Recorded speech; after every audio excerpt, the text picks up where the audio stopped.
ito po ay isa sa ating deacon dito sa church natin. From time to time, mayroon kami mga kwentuhan, may meeting kami, may mga sariling pagmi-meeting kami ng mga ito. Lahat ng speakers natin ngayon ay mga deacons and pastoral staff. Ano po? At salamat po ng marami. Pakinggan natin. Tawagin po natin si Kuya Kevin sa kanya pong mensahe na binigay ng Panginoon. Isang mapagpalang araw po sa ating lahat. Nandiyan pa po ba ang lahat?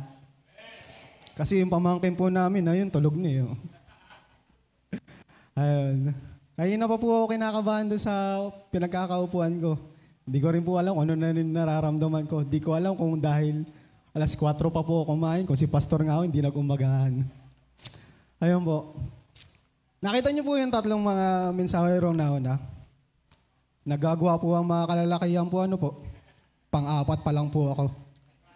May 3 pa po. Hintayin po natin. Ayun po. Bago po magsimula, manalangin po tayo. Panginoon namin banal, maraming salamat po sa muli sa umagang ito na ipinagalip niyo sa amin, Panginoon, na nagkasama-sama kami, Panginoon. Panginoon, dalangin namin, Panginoon, na kayo po ang patuloy na makita, maitaas at mapapurihan. Ganon din po, patuloy niyo kami bigyan ng wisdom, ng talino. Sa mga mansaherong susunod pa po sa akin, Panginoon, bigyan niyo po kami ng katalinuhan, Panginoon. Muli, Panginoon, sa iyo lamang po namin muli itinataas ang lahat ng purit pagpapasalamat. Ito po ang aming samot panalangin. In Jesus' name we pray. Amen.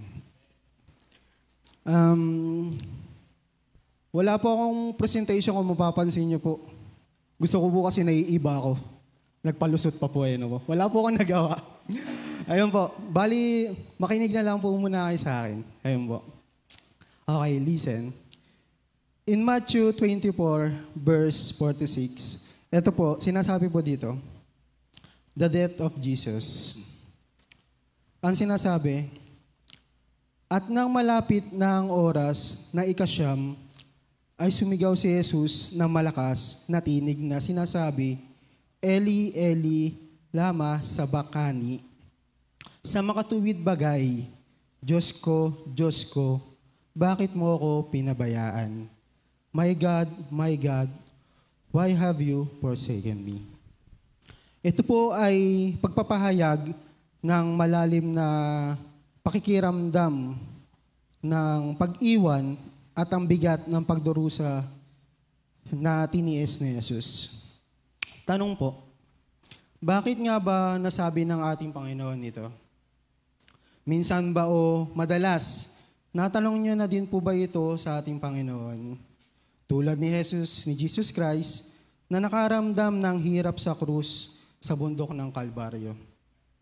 Minsan siguro o madalas, hindi natin kagad nalalaman yung sagot sa kabila ng lahat ng pasakit, hirap, at pagdurusa sa ating buhay. Madalas nabubulagan po tayo, nakakalimot tayo.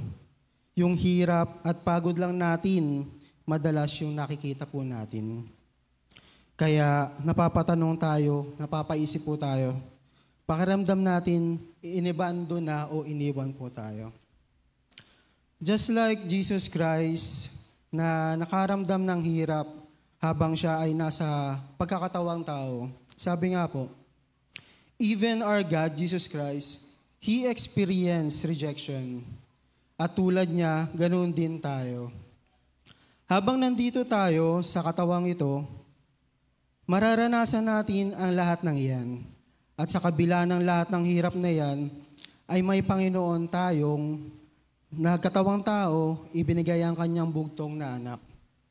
And sa John 3:16, alam po natin na ang sinasabi, sapagkat ganoon na lamang ang pagsinta ng Diyos sa sanlibutan, na ibinigay niya ang kanyang bugtong na anak upang ang sinumang sa kanya'y sumampalataya ay huwag mapahamak, kundi magkaroon ng buhay na walang hanggan.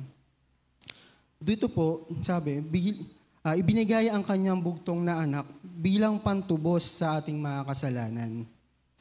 At ang katumbas ng kasalanan ay kamatayan. Sa John 14:6, ang sabi po, Jesus said unto him, I am the way, the truth, the life. No man come into the Father but by me. Ang sabi, alam po natin, we all know that only Jesus Christ is the only way for us to go to heaven. And this is what our God want is to remind us na hindi tayo nag-iisa. Palagi tayong hinahanap ni God. Kagaya po ng sabi ni Kuya Elijah, si God po yung nandyan na, lalapit na lang po tayo. At hindi lamang tinupad ni Jesucristo ang kanyang tungkulin sa Panginoon. Tinupad din niya ang kanyang responsibilidad sa lupa upang pangalagaan ng kanyang mga anak. Yun po ay tayo, ang kanyang mga anak. Dito sa parteng ito po, sa una pa lamang, alam na ng ating Panginoon na darana siya ng hirap. Lalatiguhin, duduraan, kukurunahan ng tinik na babaon sa kanyang ulo, ipapako, maghihirap, masasaktan at mamamatay. The first 3 words of Jesus Christ on the cross is all about others. Ang una po, kung babalikan natin yung sa unang 3 mensahero po natin, ang una, ang nasabi kagaya po ni Kuya Elijah, ang una po sa kanya, ang sabi, humingi siya ng tawad sa Ama para sa mga taong nagpako sa kanya sa krus. Ang ikalawa, nakapokus ang Panginoon sa kriminal sa krus na pinangakuan niya ng buhay na walang hanggan. At ang ikatlo, kay Kuya Marco, nasabi, nakapokus po ito sa kanyang ina. And the fourth word, ang sabi po, mula nga ng oras na ika-6 ay nagdilim sa ibabaw ng buong kalupaan hanggang sa oras na ika-9. For 3 hours, that is total darkness. Mula sa oras na ika-6, that is 12 o'clock noon time. Up to 9 hours, that is 3 o'clock in the afternoon. At nang malapit na ang oras na ika-9, ay sumigaw nga ang ating Panginoon ng malakas na sinasabi, Eli, Eli, lama sabachthani. That is, my God, why have you forsaken me? Do you notice when Jesus first addressed the Father on the cross? Dito po yung humingi siya ng tawad sa Ama para sa mga taong nagpako sa kanya sa krus. How he did not use the word Father. Now, he did not use the word Father. He said, my God, why have you forsaken me? Muli, bakit nga ba kailangan magkatawang tao ng ating Panginoon? Para maging substitute sacrifice po si Jesus. Kung hindi po kasi naging tao si Jesus, He cannot die. Hindi siya mamamatay. Hindi mababayaran ang penalty ng ating mga kasalanan. Malinaw po dito na kailangan ni Jesus na magkatawang tao para po mamatay siya. Dahil po yun ang righteous requirements ng law o batas dahil ang kabayaran ng ating mga kasalanan ay kamatayan.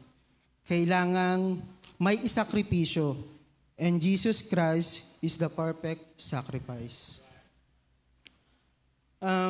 Marami po sa atin, ikaw o ako man, hindi alam ang naging epekto ng sakit at pagdurusa ni Jesus sa bundok ng Kalbaryo na siyang ipinako sa krus. Kung tatanungin ko po kayo, kung ano po yung sa buhay niyo yung pinaka masakit na pinagdaanan ninyo. Gaya nga po na nabanggit ni Kuya Marcon, sa mga anak na suwail, siguro isa sa magulang masasabi nila, di ba, masakit na masagot, na kung siguro para sa kanila okay lang, pero sa mga magulang talagang hindi lang po masasabing doble o triple po ang sakit na yan. Masakit po. O yung masasabi natin na nawala na kapamilya, ay masakit din po yan. Pero, naiisip niyo po ba, kung anong isinakripisyo para sa atin ng ating Panginoon, na napako siya sa krus nang wala siyang kasalanan. yung ang may mga kasalanan, di ba?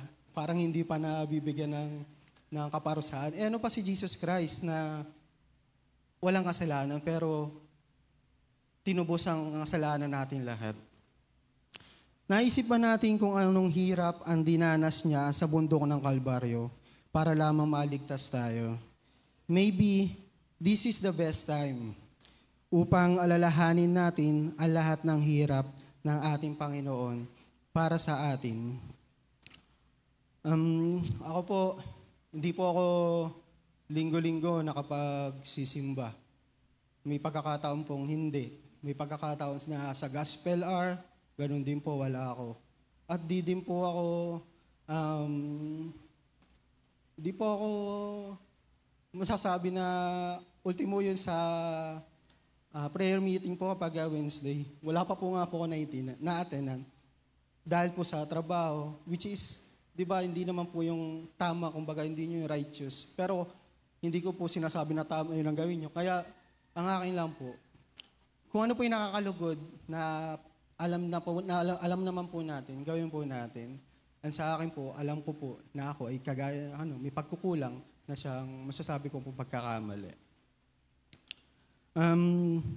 Kung aalahanin natin lahat ng pain natin dito sa mundong ibabaw na ito, wala pa ito sa kalahati o kalangkingan ng laking paghihirap ng ating Panginoon.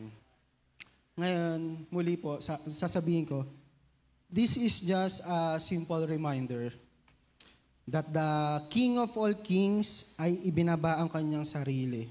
Ibinigay ang kanyang bugtong na anak, nagkatawang tao, dumanas ng hirap at pasakit sa bundok ng Kalbaryo to save you and to save us all. Yun lamang po, maraming salamat and God bless us all.